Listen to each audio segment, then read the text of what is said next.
The stock market is having a bad week. We've had 4 straight days of negative stock market returns. What's going on with the stock market? Is the stock market sick or does it have COVID? What's going on with the market? We're going to break all this down for you and talk about it. So get comfortable, buckle up your seatbelt. We're going to get started on the Black Financial Channel right now.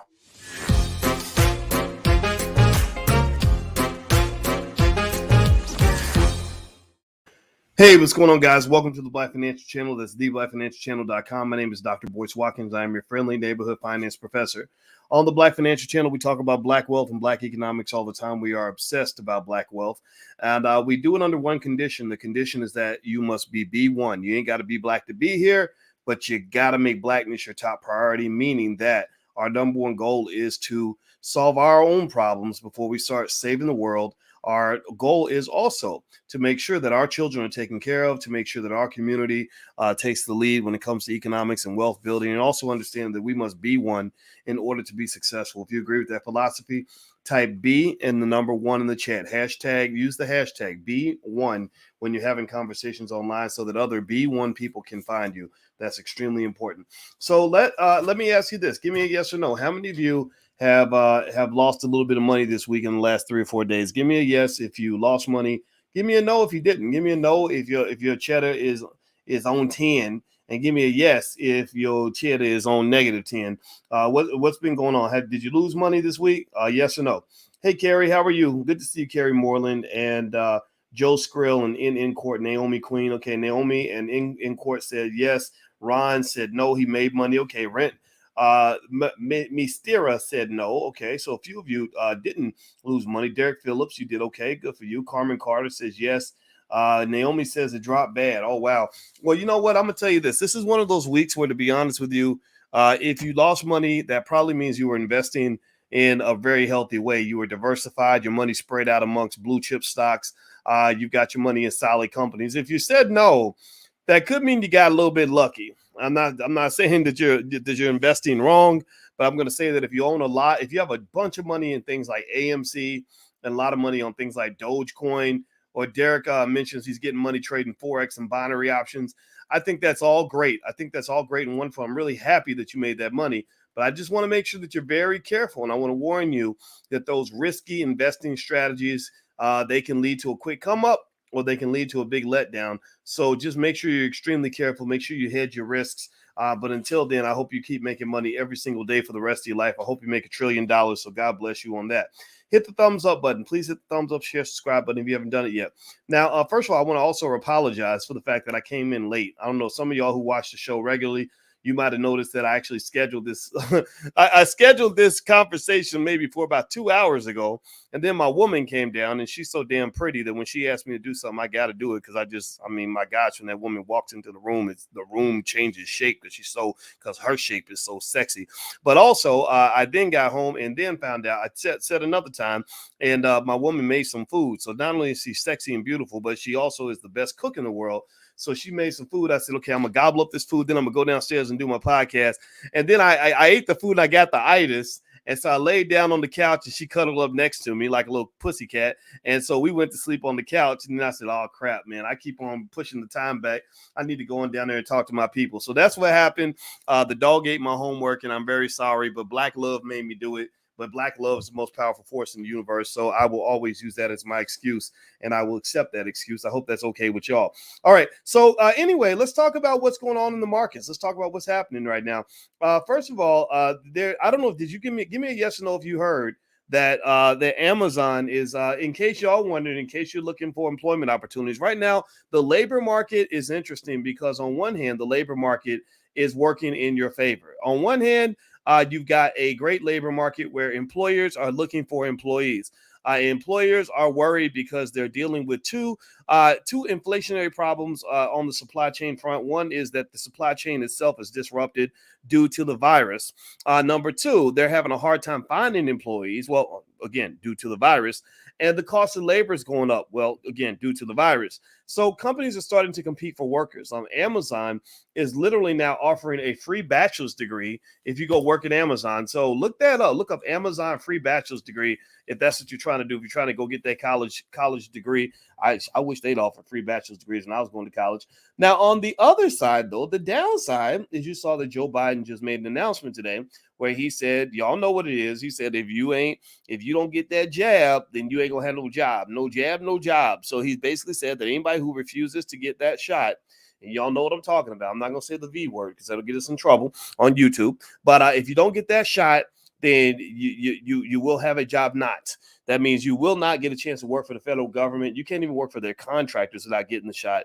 And now I think that they might have had a little bit of an out, like maybe weekly tests or something like that. But I agree with Carrie Moreland. Carrie, you said that it was coming, and I agree with you 100%. I think that I knew it was coming, and I don't know where it's going. I mean, we know it was coming, but where is it going? Nobody really knows. I did see where they were doing surveys, and they found that a couple of interesting points. They said, number one, they said 80% of the people who did not get the jab are never going to get the jab. 80% of the people who didn't get the jab are saying, I am not going to get it. I don't plan to get it. It doesn't matter. Now, I'd be curious to ask you guys, how many of you are willing to not get the jab if that means that you can never, ever, ever, ever, never, never, for never, never, never, ever have a job working for anybody for the rest of your life? Like you can never have a corporate job for the rest of your life. How many of you will be willing to make that sacrifice in order to avoid the jab? I'd be really curious to see what your thoughts are. And I think I'm actually put that up as a survey question on my Twitter account. But by the way, my Twitter is Dr. Boyce Watkins and the number one. Ronnie Reparation says no. Let's see here. Naomi just says sigh because she's just tired of it all. I don't blame you. I'm tired of it too, girl. Latif says me. Bristol says me. Okay. Okay, so y'all holding the line. Okay, so a few of you are holding the line. Yeah, I'll tell you, I'm not here. I told you as we get ready for the All Black National Convention, I made the point that I am not going to tell anybody what to do. I had a conversation with Queen Afua about it, who I'm really trying to get to come to the convention. So y'all pray because I want her to show up and be there. I hope she can be one of our keynotes. And Nuri Muhammad and other great people are coming by. And my position is that I don't believe it's my right to tell anybody what to do because it's so confusing right now. But what I can say is every choice you make has a consequence. And so whatever your choice is, make sure you're ready for the consequences. You make sure you're ready to walk away from whatever you might lose by making a particular decision. And I think that's important to understand when we talk about do for self, when we talk about build your own, when we talk about Black-owned business, Black-owned schools.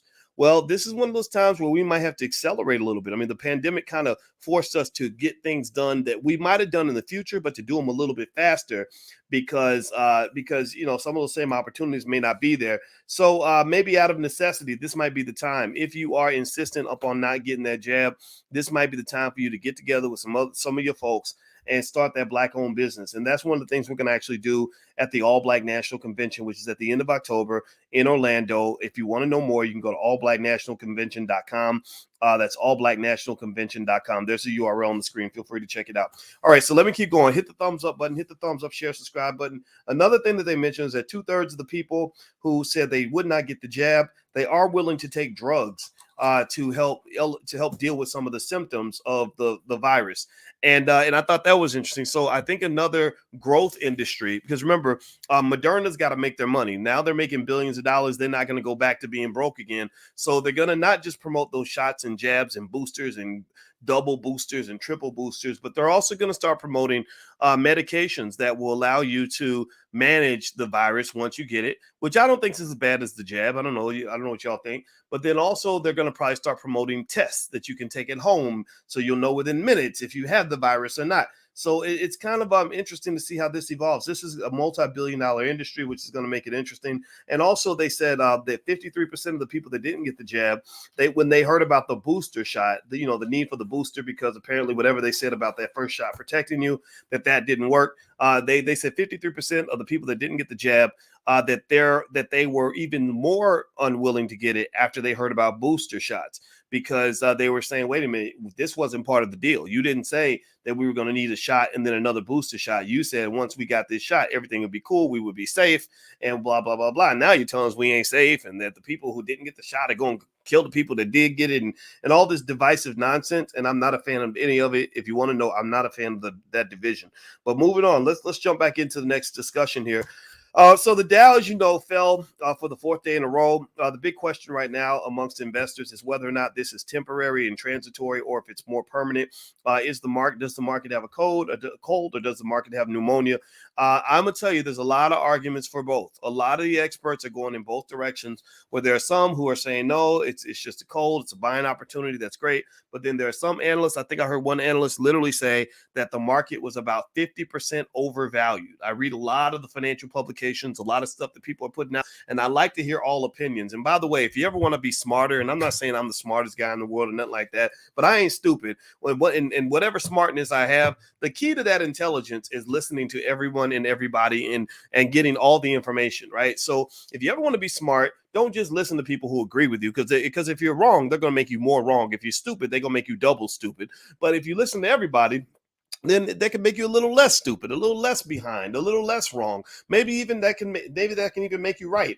So don't look for confirming ideas. Look for ideas that differ from yours, so you can see where your blind spots might be. That's just a little extra Uncle Boy's tip. I hope that's okay if I drop that in there. So right now, the analysts are saying that so there are some who are saying that this is fine, that there are great headwinds in the market, or tailwinds rather, that are pushing the market forward, that the Fed is going to continue to pump money into the economy, that it's all going to be great and good and wonderful. But then there are people who are worried about things like inflation, which is affecting the supply chain, which is affecting profit margins of corporations, which will hit their earnings numbers, which right during the holidays could lead to a bad time, Christmas and beyond.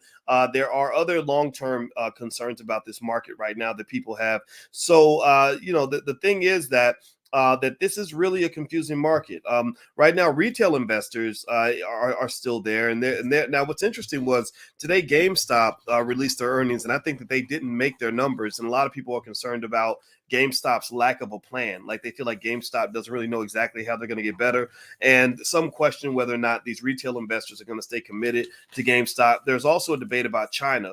I mentioned to you all that China, I saw a big debate between Ray Dalio and there was a billionaire, I forgot his name, George Soros, and some others, who are basically debating as to whether or not we should go put money back in China. And so there are some who are saying, no, you should invest in China. The economy is too big to ignore. The Chinese stocks took a little bit of a hit because they were doing some readjusting, kind of like wiggling their butt in the seat. But then there are people who are saying, no, the Chinese have become a communist country. Xi Jinping is literally coming in to every room and putting his testicles on the table and telling all these industries, I'm the boss, we're the boss, the Communist Party is the boss. And so a lot of investors are really squeamish about going into China. If you want to know my vote, I say hell to the no. I'm not putting any money into Chinese companies. If I do, it'll be very little. It'll be a little dabble here and a dabble there. But the problem with China right now is that China used to be very free market, very open to growth and everything else. Now they've become kind of a communist country. Now, on one hand, some of their initiatives are pretty good. Like they're making laws saying that kids can't play video games more than 3 hours a week. We need to make that rule in our house.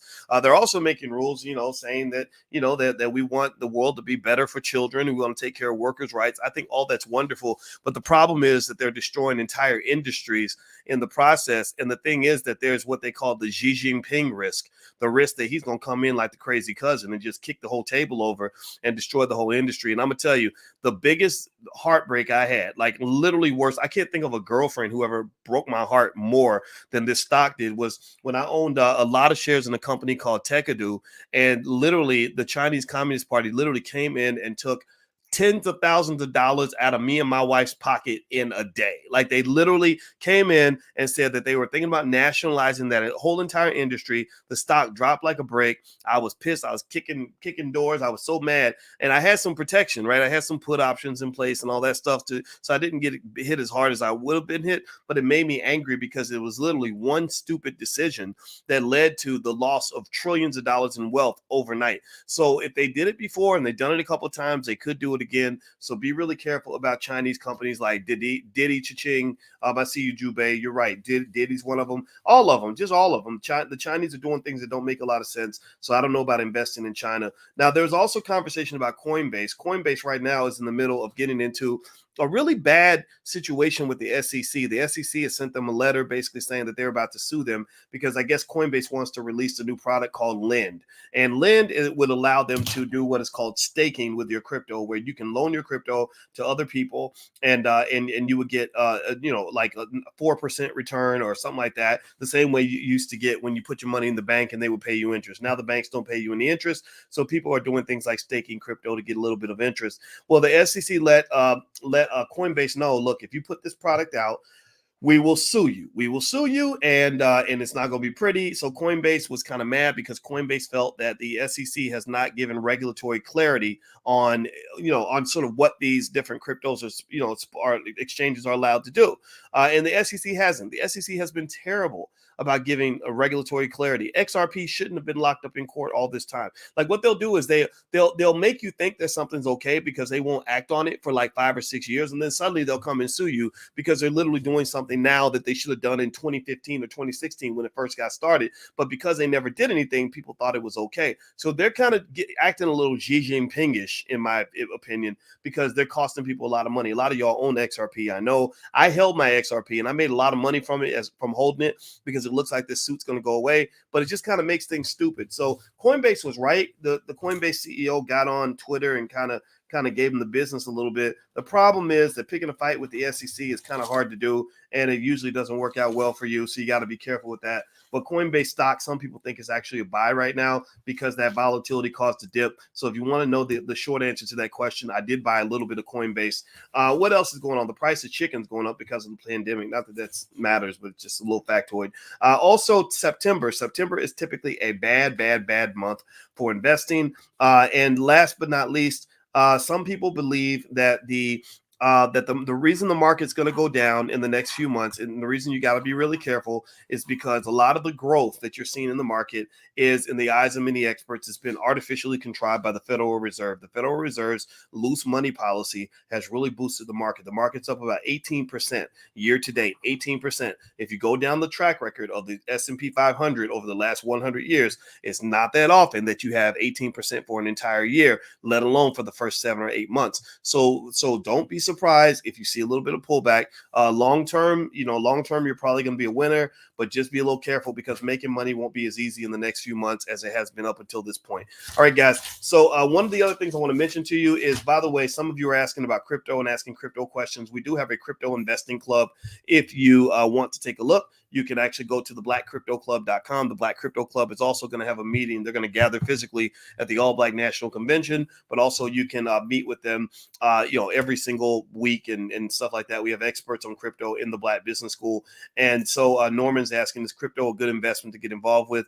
I have a lot of money in crypto. I don't have more than 10% of my portfolio in crypto typically, but I do like crypto a lot. But you got to be careful because it is a market where there are some experts out there, some smart billionaires who think crypto is going to go to zero and disappear. But then there are a lot of smart experts out there who think crypto is going to go to the moon. So I like to have a little piece in there just in case it goes to the moon, because I do believe in crypto. I think that the technology is brilliant. I think it's a great, beautiful market. I think it's a wonderful place to have some money. So it's worth taking a look at. All right, guys. And so that URL is theblackcryptoclub.com. Feel free to take a look. And also just in general in the Black Business School, we are those people that can help you. We have a business school for children at blackmillionairesoftomorrow.com. Everything has a 30-day, 100% money back guarantee. So if you want your children to get a little baby bachelor's degree or something like that, something in business that will help shape their self-esteem at an early age, feel free to go to blackmillionairesoftomorrow.com. It's a great program. And once your child goes through the curriculum, they can actually print out a little degree, a little bachelor's degree, or if you want to call it that they have to show that they're certified in certain areas. And I think that's something that's good for our kids' self-esteem.